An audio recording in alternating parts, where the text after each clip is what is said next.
Assalamualaikum warahmatullahi wabarakatuh. Kami dari kelompok 10 ingin membuka forum grup discussion tentang harga beras yang meroket, inflasi melonjak, dan makanan di warteg yang begitu mahal.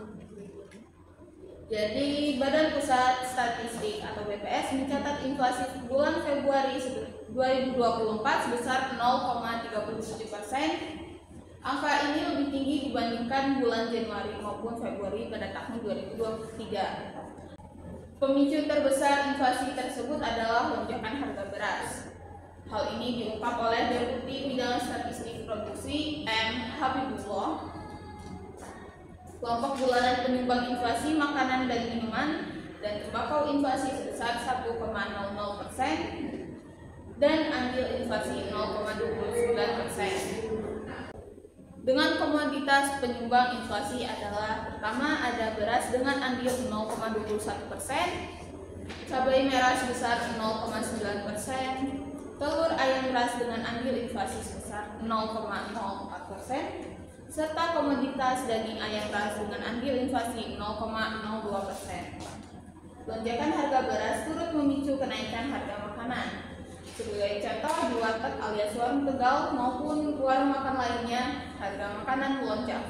Menurut data BPS, lonjakan harga makanan ini sebesar 0,30% dengan kontribusi terhadap laju inflasi sebesar 0,01%. Harga makanan di warteg dapat digambarkan oleh komoditas nasi dan lauk pauk. Jadi ketika kita makan di mana saja maupun juga tidak hanya warteg, itu komoditas nasi dengan lauk pauk tercatat mengalami kenaikan sebesar 0,30%, andil inflasi signifikan 0,01%. Kenaikan harga beras mengacu pada data BPS terjadi pada semua rantai distribusi. Harga beras di tingkat penggilingan naik 6,76% dibandingkan bulan lalu dan naik 24,65% dibandingkan bulan Februari tahun 2023. Harga beras di grosir naik sebesar 5,96% secara bulanan dan naik 20,08% dibandingkan pada periode yang sama tahun lalu. BPS mencatat harga gabah kering panen saat ini Rp7.216.000 per kilogram dan di tingkat penggilingan Rp8.591.000 per kilogram. Harga beras di tingkat eceran sudah di level Rp15.157.000 per kilogram dan grosir Rp14.398 per kilogram. Jadi di sini saya akan menganalisis situasi tentang harga beras yang meroket. Jadi BPS itu mencatat inflasi pada bulan Februari 2024 didorong oleh lonjakan harga beras dengan andil inflasi 0,21%. Harga beras di semua rantai distribusi mengalami kenaikan yang signifikan. Mengapa inflasi itu melonjak? Pada bulan Februari 2024 sebesar 0,37%, lebih tinggi dibandingkan pada bulan Januari dan bulan Februari pada tahun 2023. Kenaikan harga beras merupakan salah satu faktor utama dalam inflasi. Penyebab makanan di warteg mahal juga karena harga makanan di warteg naik sebesar 0,30% dengan andil inflasi 0,01%. Kenaikan ini dipicu oleh kenaikan harga beras dan lauk pauk. Jadi berdasarkan yang sudah saya kirimkan di grup WhatsApp, menurut Anda apa sih penyebab faktor yang mempengaruhi harga beras itu melonjak? Izin menanggapi, menurut saya faktor penyebab salah satunya adalah mungkin cuaca ya, karena cuaca ekstrim seperti kemarau panjang dan banjir itu bisa dapat mengganggu jalannya produksi panen pada petani, dan juga terkadang biaya produksi, peningkatan biaya produksi seperti pupuk, pestisida, dan upah pekerja tani dapat mendorong kenaikan harga beras. Kemudian juga distribusi permasalahan dalam rantai distribusi. seperti kartel dan penimbunan beras dapat menyebabkan manipulasi harga dan memperarah ke arah kenaikan beras. Yang terakhir itu kebijakan pemerintah. Kebijakan pemerintah yang tidak tepat seperti mengimpor beras yang terlambat dapat memperparah situasi. Sekian dari saya, terima kasih untuk rekan saya. Apakah ada yang ingin ditanggapi menurut pendapat saya tadi? Menurut saya setuju, karena cuaca sekarang juga tidak mendukung, kemarau juga berkepanjangan. Kalau saya juga setuju, karena kan emang sekarang kan lagi kemarau dan sulit mendapatkan air, jadi emang susah buat panen padi. Terima kasih.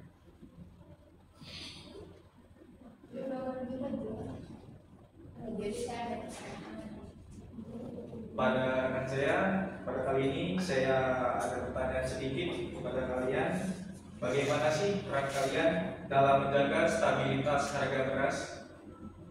Sekian dari saya, mau dijawab. Menurut saya, untuk menjaga stabilitas harga, yaitu dengan mengurangi pemborosan pangan, terus membeli secara bijaksana dengan sesuai kebutuhan kita, terus serta mendukung program-program yang dilakukan oleh pemerintah, yaitu ketahanan pangan. Kemudian untuk saudara Kanajir, menurut Anda apa sih solusi untuk jangka pendek dan jangka panjang untuk mengatasi krisis harga beras ini?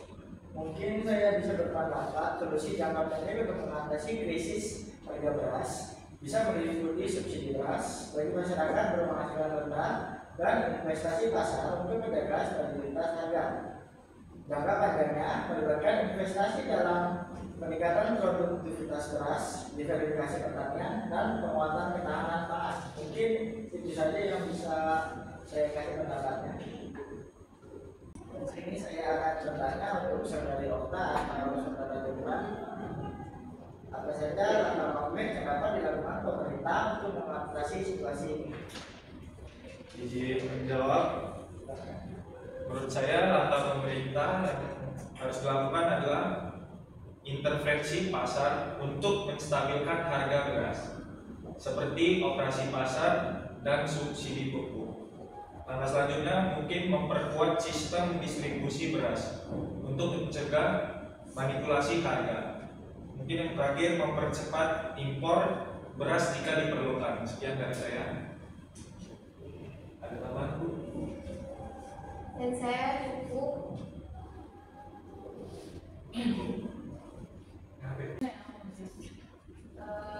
Jadi saya ada pertanyaan nih.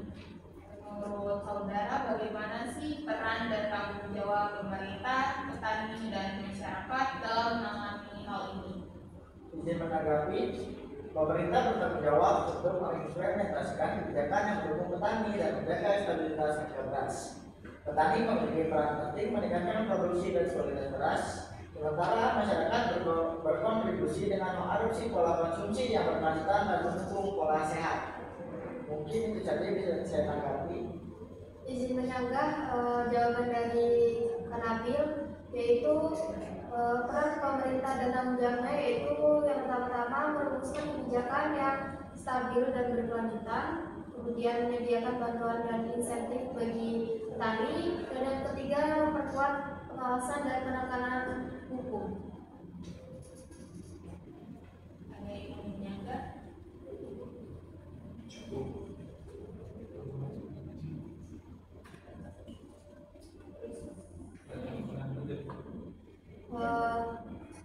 Untuk saudara Kanabil, menurut Anda bagaimana kebijakan impor beras?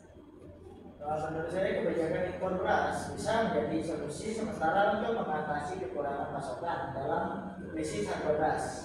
Tetapi harus diimbangi dengan langkah-langkah untuk meningkatkan produksi domestik dan mengurangi ketergantungan pada impor. Solusi alternatifnya termasuk investasi dalam peningkatan produktivitas pertanian, promosi pertanian lokal, dan diversifikasi pangan. Mungkin itu saja yang saya bisa tanggapi.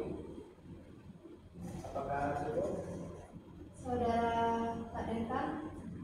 Pada saudara Ifran, apa saja sih alternatif makanan yang lebih murah dan bergizi yang dapat dikonsumsi masyarakat? Mohon ditanggapi saudara Ifran. Izin menanggapi, menurut saya makanan murah dan bergizi yang dapat dikonsumsi dari segi karbohidrat yang sangat baik mungkin jagung, singkong, sorghum, ubi jalar, dan kentang. Sedangkan proteinnya mungkin kita bisa memakan telur, ikan, kacang-kacangan, tempe, dan tahu.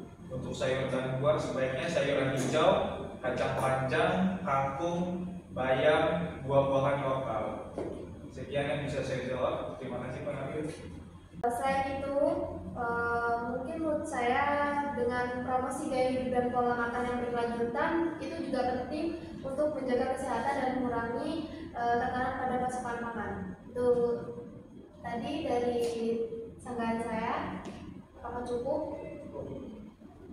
Di pertanyaan, apa sih pendapat kalian terhadap daerah di Indonesia yang masih pelosok yang kurang dengan bantuan? Sebaiknya bantuan beras terhadap daerah pelosok ini dikasih secara gratis atau dikasih tapi dengan bayaran rendah, dengan harga jual rendah? Terima kasih. Izin menjawab dan pertanyaan dari Kak Denpas. Peran pemerintah untuk daerah pelosok yaitu adanya program tentang bantuan langsung tunai atau yang sering kita dengar yaitu BLT. BLT ini sendiri yaitu memberikan bantuan tunai kepada masyarakat miskin dan rentan untuk membantu daya beli. Jadi setiap 2 bulan sekali biasanya pemerintah mengasih BLT yaitu berupa beras. Itu tadi dari jawaban saya menurut pertanyaan Kak Devas. Baik, langsung saja kita mulai dengan pertanyaan selanjutnya mengenai diskusi. Saudara Dekan, menurut Anda apa penyebab utama kenaikan harga beras yang terjadi saat ini? Izin menanggapi, menurut pendapat saya ada beberapa faktor yang menyebabkan kenaikan harga beras. Pertama, kemungkinan adanya gangguan iklim seperti El Nino yang menyebabkan gagal panen di beberapa daerah. Kedua, bisa jadi ada masalah distribusi yang membuat beras tidak lancar sampai ke konsumen. Yang ketiga, adanya dugaan permainan harga oleh oknum yang tidak bertanggung jawab.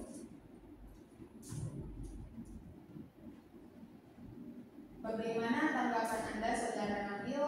Apakah petani juga merasakan dampak dari kenaikan harga beras ini? Izin menanggapi, kenaikan harga beras ini memang menyusahkan masyarakat. Namun perlu dipahami bahwa petani sendiri justru tidak menikmati kenaikan harga ini. Harga jual gabah dari petani ke penggilingan justru cenderung stagnan, bahkan terkadang turun. Petani yang mengalami gagal panen akibat iklim tertentu semakin terpuruk. Saya sepakat dengan Bapak Nabil bahwa petani memang tidak menikmati kenaikan harga beras saat ini, namun perlu diingat ada biaya produksi yang juga meningkat seperti harga pupuk dan pestisida. Hal ini juga turut menekan keuntungan petani. Jadi ada kesenjangan antara harga beras yang dibeli masyarakat dengan harga jual gabah dari petani. Solusinya itu gimana? Izin menanggapi, menurut saya pemerintah perlu segera turun tangan. Perlu ada operasi pasar untuk menstabilkan harga pasar. Perlu juga adanya perbaikan infrastruktur irigasi agar petani tidak terkendala pengairan saat musim kemarau. Kemudian juga pemerintah perlu memberikan subsidi pupuk dan pestisida untuk meringankan beban petani. Saya setuju dengan langkah yang disampaikan oleh Bapak Devas karena pemerintah juga perlu menindak tegas oknum yang melakukan penimbunan beras untuk mendapatkan keuntungan saat harga naik. Penting juga untuk mendorong diversifikasi pangan agar masyarakat tidak terlalu tergantung pada beras. Oke, baik. Selanjutnya adakah harapan untuk mengatasi kenaikan harga beras ini? Jadi menanggapi, tentu ada harapan dengan sinergi antara pemerintah, petani, dan masyarakat, kenaikan harga beras ini bisa diatasi. Izin menanggapi, saya sependapat karena perlu ada keterbukaan informasi dari pemerintah terkait stok beras nasional sehingga tidak terjadi kepanikan di masyarakat. Saya izin bertanya, bagaimana sih dampak bagi warga jika harga beras sekarang sangat melonjak tinggi? Izin menanggapi, menurut saya ya tidak. Jelas berdampak banget. Harga beras naik, otomatis biaya operasional warteg juga pasti naik. Kalau mereka nggak naikin harga jual, ya keuntungan mereka akan jadi tipis. Tapi kalau dinaikin harga jualnya, nanti pelanggan akan kabur. Menanggapi, betul apa yang disampaikan Bapak Letnan, kenaikan beras ini memang efek domino, masyarakat terbebani, pelaku usaha juga kesulitan. Tapi perlu dicari akar masalahnya. Menurut saya bisa jadi ini karena gagal panen akibat perubahan iklim, atau mungkin ada penimbunan yang menyebabkan kelangkaan. Wah, kalau penimbunan itu keterlaluan banget ya, karena pemerintah seharusnya bertindak tegas dong. Jangan sampai ada yang kait-kait sama bahan pokok masyarakat. Setuju banget Bu, pemerintah perlu turun tangan, operasi pasar murah misalnya bisa jadi solusi sementara, tapi jangka panjangnya kita butuh perbaikan infrastruktur pertanian dan subsidi pupuk untuk petani biar mereka bisa panen banyak dan harga beras stabil. Benar sekali, selain itu perlu ada diversifikasi pangan. Masyarakat nggak harus bergantung pada beras saja. Ubi kayu, jagung, atau sagu bisa jadi alternatif karbohidrat yang lebih terjangkau. Wah, menarik sekali ya pembahasannya. Saudara Okta, dengan adanya alternatif sumber karbohidrat dan harapan pemerintah bisa mengatasi ini, apakah Anda optimis bisa melewati situasi ini? Optimis sih, tapi ya tetap waspada. Semoga pemerintah bisa segera ambil langkah yang tepat biar harga beras turun dan makan di warteg nggak mahal lagi.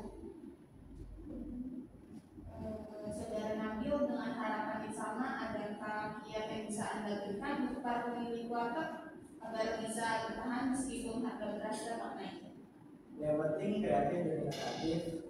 Kita bisa coba cari pemasok beras dengan harga yang lebih bersaing, atau mungkin kurangi porsi nasi sedikit, tapi tetap kasih lauk yang banyak dan enak. Yang penting pelanggan tetap nyaman makan di warteg. Ya. Terima kasih kepada saudara Okta, Devan, dan Nabil atas diskusi yang menarik ini. Semoga kita bisa sama-sama melewati situasi ini. Selanjutnya akan dilanjutkan oleh rekan saya mengenai kesimpulan dari forum discussion ini. Saya sebagai Natulen akan memberikan hasil analisis saya selama fokus group discussion. Baru-baru ini harga beras Indonesia mengalami kenaikan yang signifikan.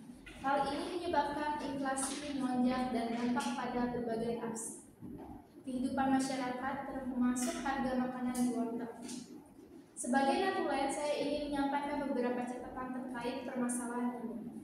Dampak kenaikan harga beras, salah satunya yang telah kita bahas tadi, contohnya sangat membebani masyarakat dan warteg-warteg menaikkan harga makanannya di toko mereka.